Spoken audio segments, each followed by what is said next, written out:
वो तो मूसवी शरीयत थी। तो अब फजल का दौर है, इसलिए हमें उन बातों की जरूरत नहीं है।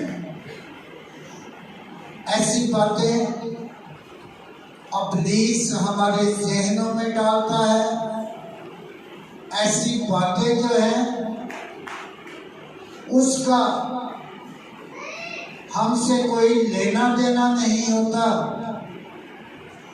जैसा कि अहदे अतीक में हम कहते हैं मूसवी शरीयत, मगर मुकद्दस मूसा ने अपनी तरफ से कोई एक भी हुक्म लोगों को नहीं दिया। उसने जो भी कहा वो हमारे खुदावन यीशु ने उसे हुक्म दिया और उससे कहा कि जा और मेरी कौम से ये कह दे। असल में हम गुमराह हो जाते हैं, और जब गुमराह होते हैं तो हम दुनिया की रंगीनियों में खो जाते हैं। तो जब दुनिया की रंगीनियों में खो जाते हैं तो उस वक्त हमारी हालत कैसी होती है। हम एक हवाला पढ़ेंगे मुकद्दस लूका की मार्फत जी, उसका 17वां बाब यानी 17वां बाब, उसकी 11वीं आयत से 19वीं आयत तक। और जो भी निकाले वो पढ़े। मुकद्दस लूका 17वां बाब, उसकी 11वीं आयत से 19वीं आयत तक।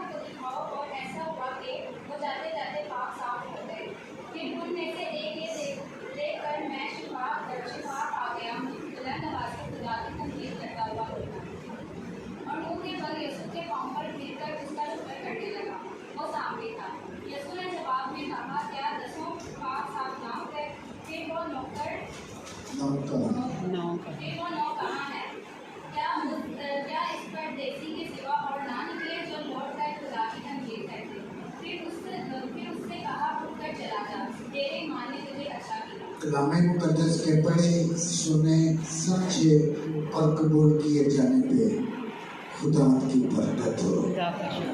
मेरे अजीजों, इब्लीस हमारे ज़हनों में बहुत सी बातें डालता है, हम गुमराह हो जाते हैं और हम जो समझना चाहिए वो समझ नहीं पाते। हमें शिफा और मौजज़े की तमीज़ ही नहीं रहती। शिफा बीमारियों से और मौजज़ा अनहोनी का होना यानी जो नामुमकिन है, अगर वो मुमकिन हो जाए तो वो मौजज़ा है। इन कोड़ियों पे मौजज़ा नहीं हुआ, बल्कि इन कोड़ियों को शिफा मिली। 10 कोड़ी तो 10 को शिफा मिली। ऐसे ही कोई भी हो, स्पेशली आज के हम जो ममसू हैं, हम जो खिदमत में हैं, हमने क्रूसेड करवाना, हमने बड़ी बड़ी कन्वेंशनें, शिफाया इबादत करवानी और लिखना। कि वहां पे शिफाए और मौजज़े होंगे। मौजज़ा क्या है? जो नामुमकिन को मुमकिन बनाना। जैसे यायर की बेटी, जब उससे कहा गया खुदावन से कि वो मर गई है,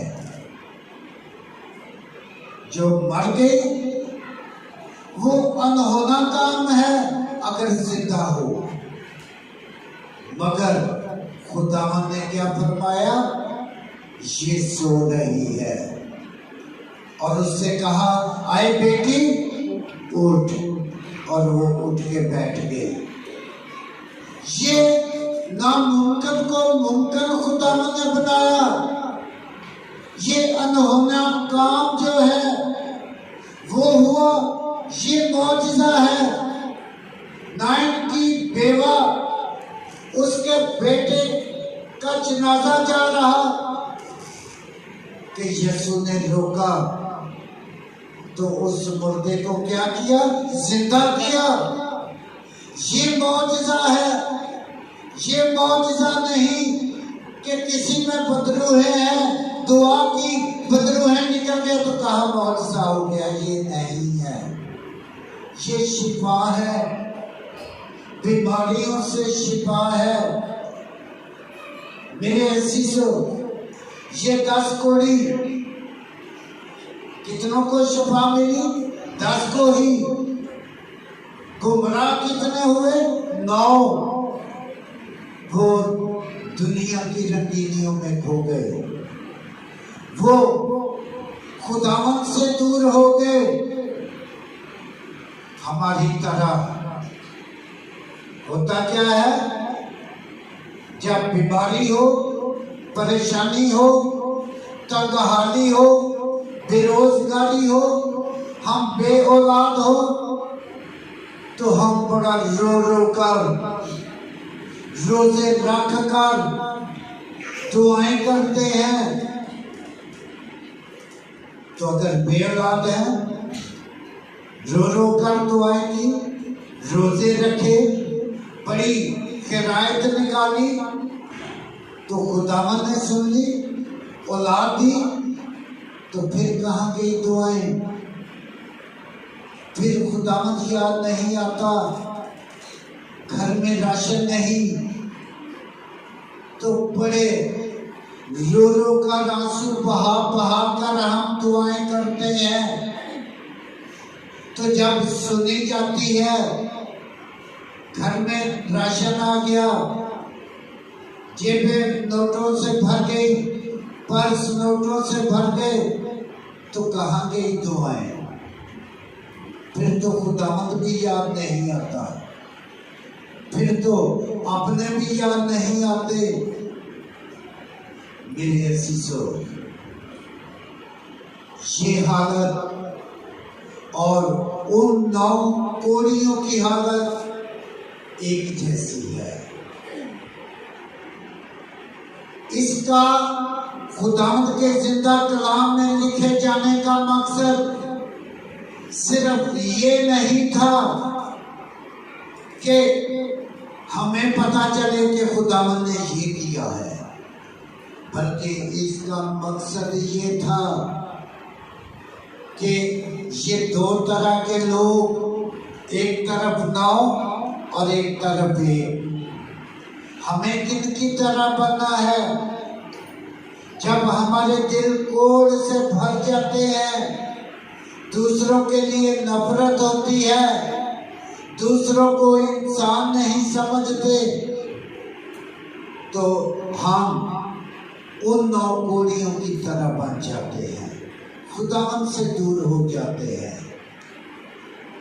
हमें अपनी जिंदगियों पे गौर करना है कि हमने किन की तरह बनना है, उन 9 की तरह या उनकी तरह जो खुदावन के पास आया और उसके आगे मुंह के बल गिरा, तो खुदावन ने फरमाया, क्या 10 को शिफा नहीं मिली?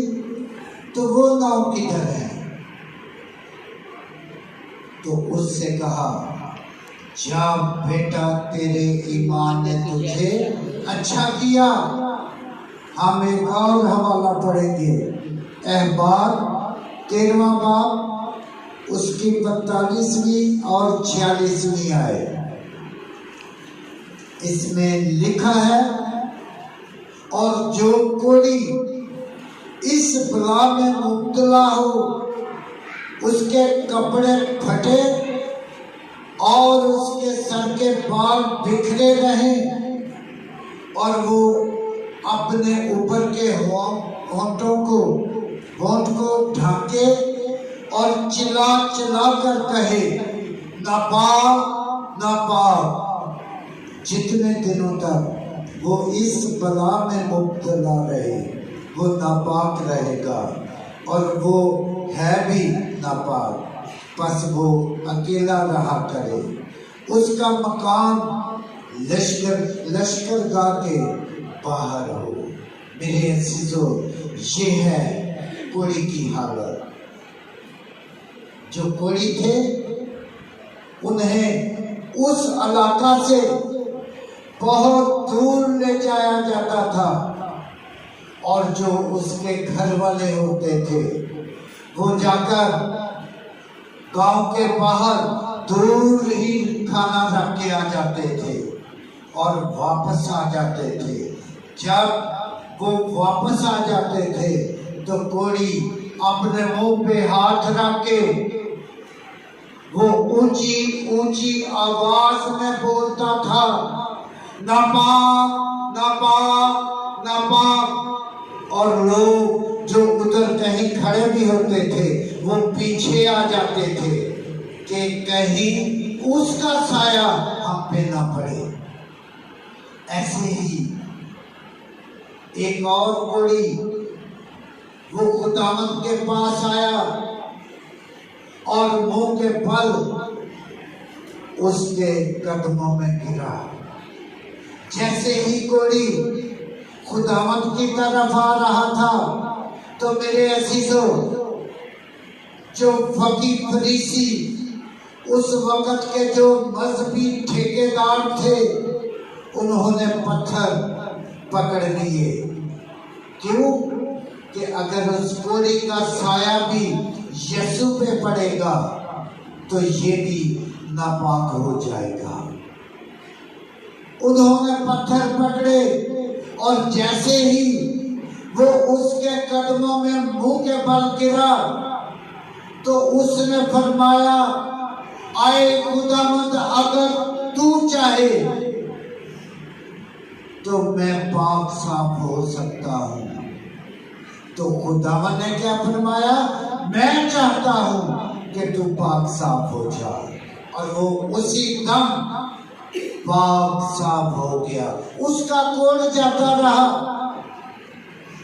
मेरे अजीजों, उन फकीर फरीसियों के हाथों में पत्थर वहीं के वहीं रह गए। क्यों? क्योंकि वो कोड़ी पाक साफ हो गया था। हम भी अपनी जिंदगियों पे गौर करें, और क्या गौर करें कि क्या हम भी कोड़े ही हैं? क्या हम उन कोड़ियों की मानद है? क्या हमारे दिलों में कोड़ भरा हुआ है? अगर है तो अपनी जिंदगियों पे गौर करें और खुदावंद के कदमों में मुंह के बल गिर जाए, अपने हाथ उसकी तरफ फैलाएं और यही कहें कि आए खुदावंद, मुझ पर रहम कर। आए खुदावंद, मेरी जिंदगियों को बदल, मेरी जिंदगी को बदल दे। मेरे दिल से सारे कोड़ को निकाल कर अथाह गड्ढे में फेंक दे। और जब हम खुदावंद को पुकारते हैं तो खुदावंद अपने वादा के मुताबिक हमारी दुआओं को सुनता है, क्योंकि खुदावंद ने फरमाया, और खुदावंद के जिंदा कलाम में लिखा है, खुदावंद उन सब के करीब है जो उससे दुआ करते हैं। खुदावंद उनके दिल की मुराद को पूरा करेगा। खुदावंद हमारे दिल से इन कोड़ियों की तरह कोड़ को निकाल बाहर फेंकेगा और मेरे अजीजों हम शिफा पाएंगे। कैसे? कि मसीह हमें अपना मस्कन बना लेगा, हम यीशु के रहने की जगह बन जाएंगे, यीशु हमारे दिल में रहेगा। तो अगर यीशु हमारे दिल में रहेगा तो और कहाँ जाएगा? भस्म हो जाएगा, अथवा गड्ढे में फेंका जाएगा और हम पाक साफ हो जाएंगे। क्यों? क्योंकि हमारे दिलों से, हमारे अंदर से सारी गंदगी निकल चुकी होगी और यीशु के आने से हम पाक हो जाएंगे। फिर मसीह हमारे दिल में रहेगा और जब मसीह हमारे दिल में रहेगा तो हमें किसी चीज की परवाह नहीं रहेगी। खुदावंद हमारी हर जरूरत को पूरा करेगा। खुदावंद अनहोने कामों को होना कर देगा। हम अपने हाथ फैलाएंगे तो खुदावंद हमारी दुआ को सुनेगा। खुदावंद आप सबको बहुत बरकत दे।